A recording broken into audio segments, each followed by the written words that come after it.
Il faut que je vous dise, c'est une des erreurs qui bloque 90% des débutants. Mais avant, il faut que je boive un petit peu. Aucune carte ne va te dire quoi faire. Et crois-moi, c'est pas un défaut, au contraire, c'est vraiment une bénédiction.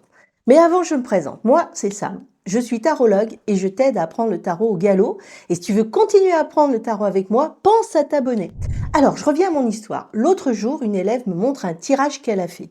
Il y avait 2 cartes. Alors, il y avait le soleil et puis il y avait l'ermite. Et elle me dit, je veux savoir si les cartes valident ma décision. Alors, la question, elle est bien. Mais en fait, le problème, c'est qu'elle avait déjà décidé avant même de faire son tirage. Et le soleil, qu'est-ce que c'était? C'était sa clarté et ce qu'elle voulait. Et l'ermite, c'était quoi? Sa peur. En fait, c'était la peur de quitter son boulot, de reprendre tout à zéro, etc.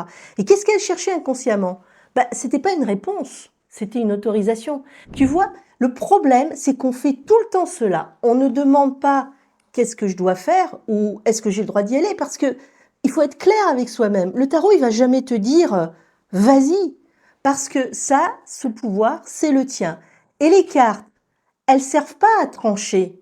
Elles révèlent ce qui existe en toi, mais que tu n'oses pas voir ou que tu vois pas en fait. Et quand tu comprends ça, le tarot devient une longue vue pour voir justement ton nouvel horizon. Avec de bonnes questions, tu redeviens acteur et tu fais des tirages qui t'aident vraiment à décider et pas à rester dans le non-choix ou à dire au tarot, décide pour moi, c'est plus simple. Je sais que ça peut être un peu dur et pas forcément très facile de poser des bonnes questions. Alors justement, commente le mot technique dans les commentaires pour recevoir le petit fascicule qui va t'aider à comprendre comment faire.